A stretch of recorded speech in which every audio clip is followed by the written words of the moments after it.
서브 이슈입니다. 주식에 장기 투자를 못하는 이유. 주식에 장기 투자를 못하는 이유가 무엇일까?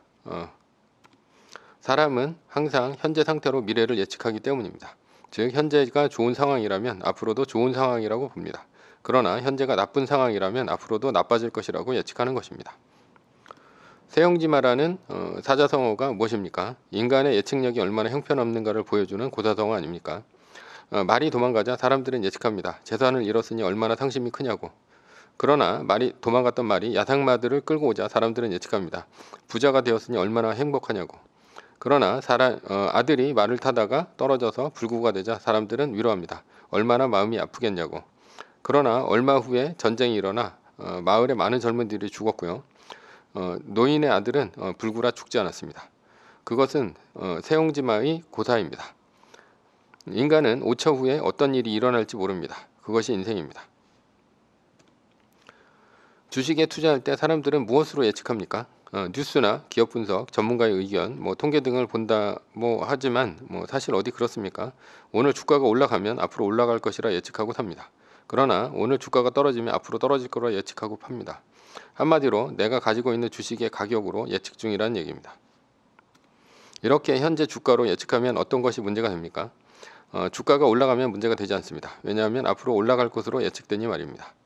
그러나 주가가 떨어지면 문제가 됩니다. 아무리 뉴스를 보고 전문가의 의견을 청취하고 재무제표를 찾아보고 기업의 캐시카우가 좋아도 오늘 주가가 떨어지고 있으면 모든 것을 의심하기 시작합니다.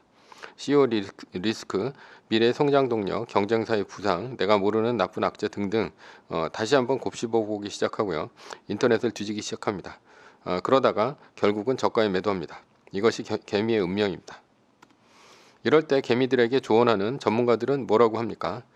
더 조사를 했어야 했다. 처음서부터 샀을 때 왜 샀는지 메모를 해라. 그리고 떨어질 때 그것을 다시 봐라. 그리고 버텨라. 무조건 버티면 오른다. 재무제표가 좋으면 언젠가는 오를 것이니 너무 흔들리지 마라. 개뿔이나 웃기는 소리죠. 그런 조언한다고 현재 떨어지는 주가를 바라보는 개미가 흔들리는 멘탈을 잡을 것이라 생각하지 마시기 바랍니다. 개미는 분석 능력도 없으며 버틸 의지도 없고 주가가 떨어질 때 모든 것을 의심하기 시작합니다. 개미는 결국 주가가 더 떨어지면 못 버티고 저가에 팝니다. 왜 그럴까? 믿음이 없어서입니다. 확실히 오른다는 믿음이 있어야 주식을 붙들고 갈 수 있습니다. 그러나 믿음은 그냥 나오는 것이 아닙니다. 확실한 장기 상승 이유가 있어야 믿을 수 있습니다. 그래서 개미들은 떨어질 때 두 가지의 믿음으로 버텨야 합니다. 첫 번째가 주관적인 믿음입니다. 개별주를 사고 떨어지면 예수님, 부처님 믿듯이 종교적인 신념 정도로 믿어야 합니다. 내가 산 기업의 CEO를 재림한 예수 정도로 생각하고 새벽에 장을 보면서 새벽 기도를 할 정도가 되어야 합니다. 내가 산 기업의 주가가 30%의 하락이 있어도 뉴스를 찾아보며 성경책 보듯이 믿음이 충만해야 변동성이 큰 장에서도 버틸 수가 있습니다. 엔비디아를 샀다면 젠슨 황을 믿고, 아마존을 샀다면 제프 베조스를 믿고, 테슬라를 샀다면 일론 머스크를 믿으면 됩니다. 그리고 내가 산 주식은 죽어도 오른다고 믿으면 됩니다. 두 번째는 객관적인 믿음입니다. 지수 투자 또는 세계 시총 1등주 추종 투자입니다. 세계가 망하지 않는 한 시장은 항상 우상향한다는 객관적인 논리를 믿는 것입니다. 개별주 투자보다는 그래도 객관적인 믿음입니다.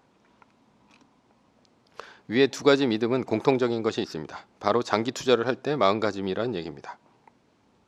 단기 투자는 모든 것을 의심할 때 믿음이라는 것이 없습니다. 객관적인 분석, 차트, 손절, 기술적 분석만 있을 뿐입니다. 그렇다면 왜 믿음이 중요할까라는 것이죠. 사람은 감정의 동물이기 때문입니다. 데카르트는 사람을 동물과의 차별화를 이성이라고 했지만 사람은 이성적이지 않습니다. 왜냐하면 이성은 분석만 하지 결정하지 못하기 때문입니다. 모든 결정을 감정이 합니다. 감정의 뇌를 다친 사람이 있었습니다. 그래서 학계에서는 흥미롭게 바라봤습니다. 몇 년 후 이 사람의 그동안의 행적을 추적해보자 새로운 사실을 알게 되었습니다. 회사에서는 잘렸으며 이혼을 했고 사실상 파산했습니다. 이유는 아무런 판단을 못하기 때문이라는 것 때문이었습니다. 그래서 회사를 못 가고 넥타이를 고를 때 몇 시간씩 걸렸습니다.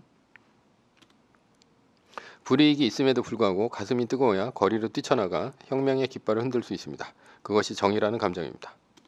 뻔히 죽을 확률이 높음에도 불구하고 전쟁터에서 빗발치는 총알을 뚫고 전우를 구해올 수 있습니다. 그것이 전우회라는 감정입니다.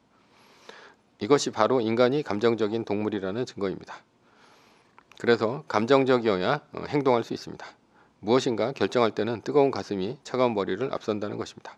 그래서 주식은 결국 멘탈 싸움이라는 얘기가 됩니다. 그런데 왜 주식 투자로 부자 되었는데 장기 투자에 부자 되는데 장기 투자의 감정이 중요할까? 대부분 개미는 단기 투자로 부자가 될 수 없습니다. 인간의 예측력과 분석력은 원숭이가 찍는 주식보다 수익률이 더 안 좋기 때문입니다. 게다가 개미는 시드머니가 작아서 장기 투자해야지 부자가 될 수 있기 때문입니다. 그리고 장기 투자는 종기적인 믿음과 논리적인 믿음이 중요합니다. 이 둘의 선택은 자신의 성향이 어떤 성향인가에 따라 달렸습니다. 잘 믿는 사람이라면 종교적인 믿음을 가지고 주식 투자를 하면 됩니다.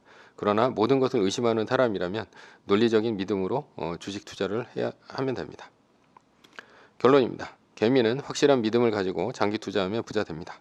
그래서 저도 매뉴얼에 세계 1등 주식은 우상향한다고 써놓고 스스로 세뇌시키고 있는 중입니다.